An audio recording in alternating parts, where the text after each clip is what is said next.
नमस्ते बच्चों।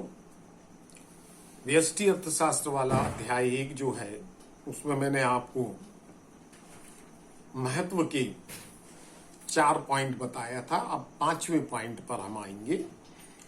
कार्यकुशलता की वृद्धि में सहायक।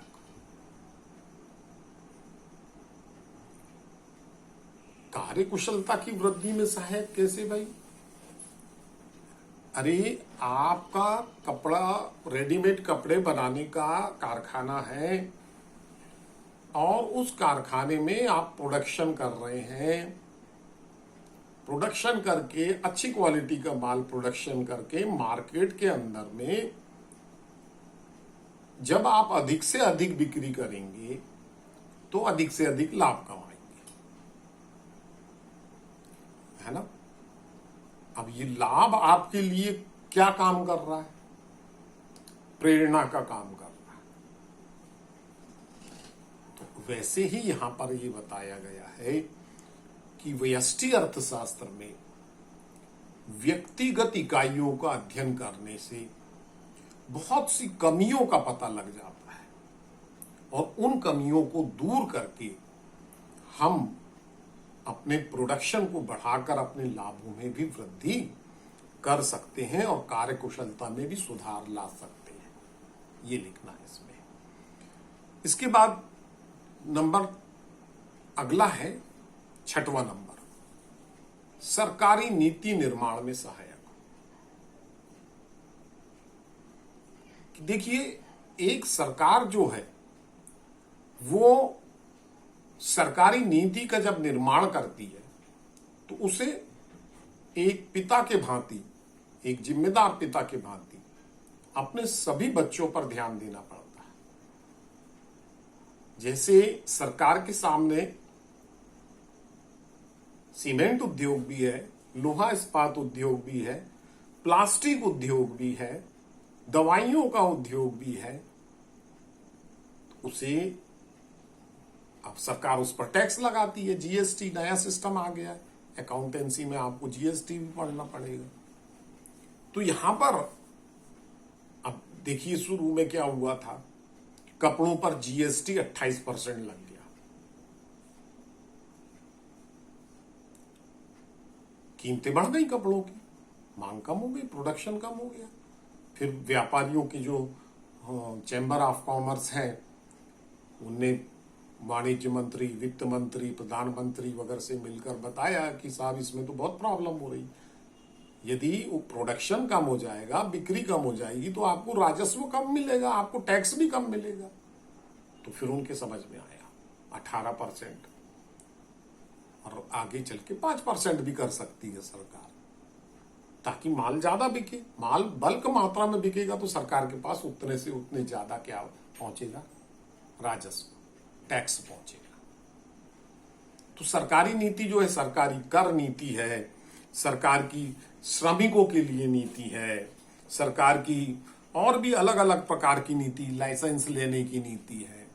ये नीतियां जो सरकार निर्धारित करती है वह व्यष्टि अर्थशास्त्र की सहायता से ही सरकार अपनी नीतियों का निर्माण करती है। ठीक है, तो आपको बड़े आसानी से समझ में आया होगा। इसके बाद हम देखेंगे, देखिए व्यष्टि अर्थशास्त्र की विशेषताएं देखे हमने। इसके बाद हमने इसके गुण या महत्व देखे, अच्छी बात देखी।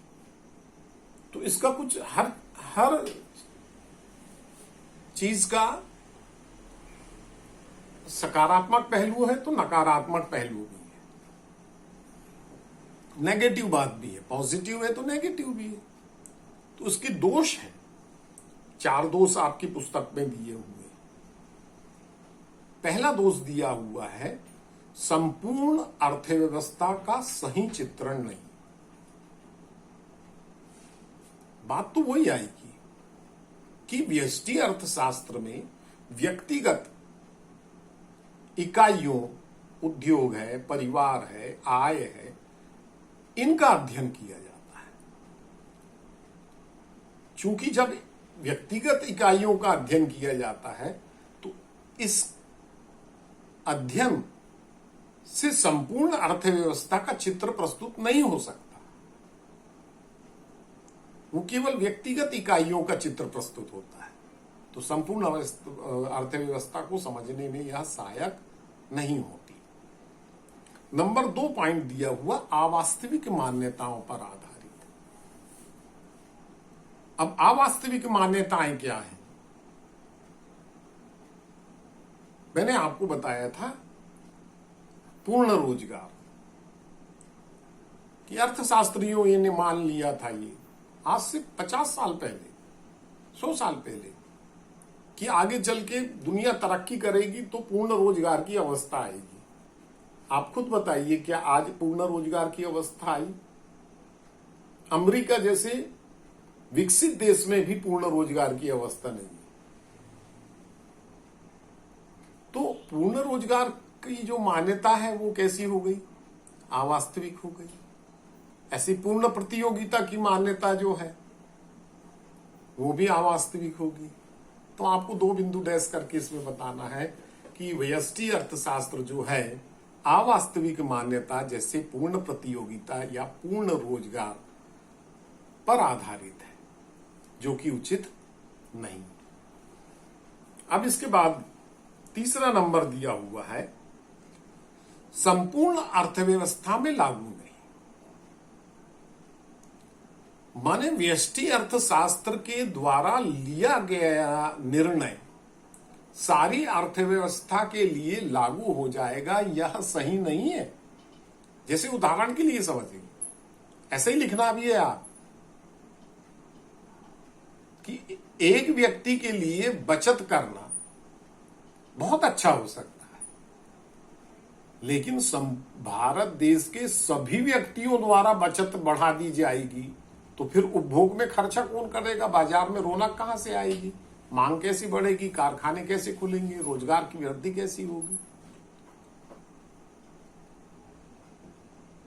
तो इसमें आपको यह बताना है कि व्यष्टि अर्थशास्त्र के द्वारा लिए गए निर्णय कभी भी संपूर्ण अर्थव्यवस्था पर लागू नहीं होते हैं। जैसे उदाहरण के लिए एक व्यक्ति के लिए बचत करना अच्छा है, लेकिन सभी व्यक्ति के लिए बचत करना अर्थव्यवस्था के लिए घातक भी सिद्ध हो सकता है। अब इसके बाद अगला दिया हुआ है कुछ आर्थिक समस्याओं के लिए अनुपयुक्त। पॉइंट बहुत बड़ा, मैंने छोटा कर दिया।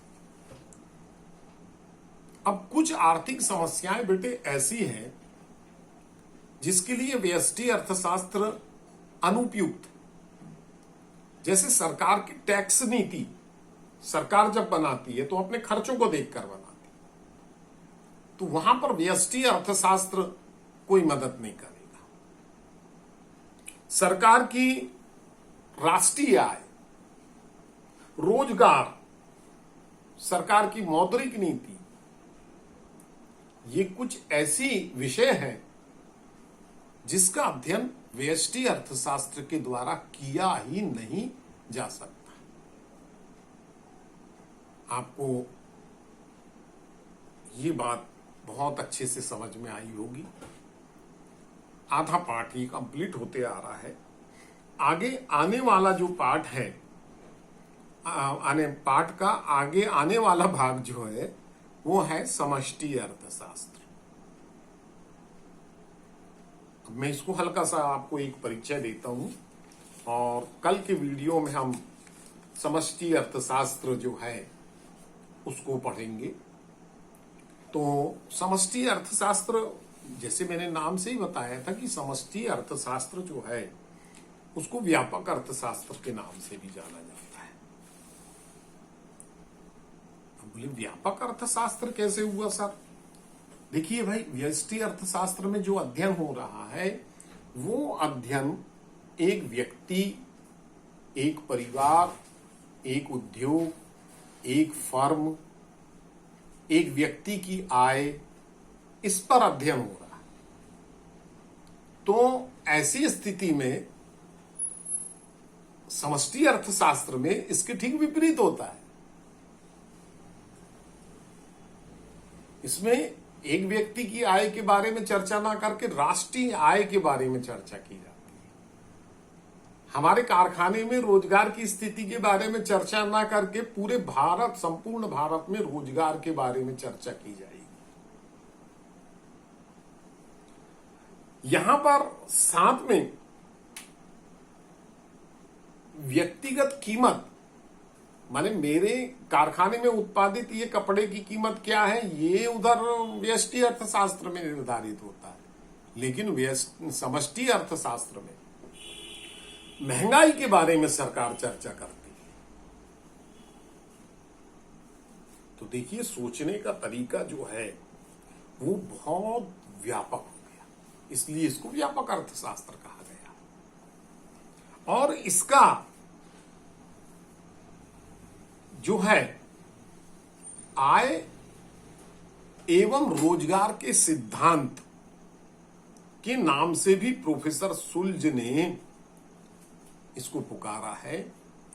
राष्ट्रीय आय के विश्लेषण से भी इसको संबंधित प्रोफेसर सुल्ज ने किया है। अब देखिए, मैं जो बात बता रहा हूं वो पते की बता रहा हूं कि इसमें ये 1 नंबर में ये बात आएगी। इसलिए मैं कह रहा हूं कि आपको हम पढ़ा देते हैं, उसके बाद आपको बहुत गंभीरता से बुक रीडिंग करनी है। बुक रीडिंग जो व्यक्ति करेगा वही हर 15 दिन में होने वाले टेस्ट का पेपर बहुत अच्छे से दे पाएगा, अन्यथा वह नहीं दे पाएगा। ठीक है, इसलिए आपको बुक की रीडिंग अवश्य करनी है। आज बस इतना ही। अब हम अगले बारे में जो चर्चा करेंगे वो अगले वीडियो में चर्चा करेंगे। बहुत बहुत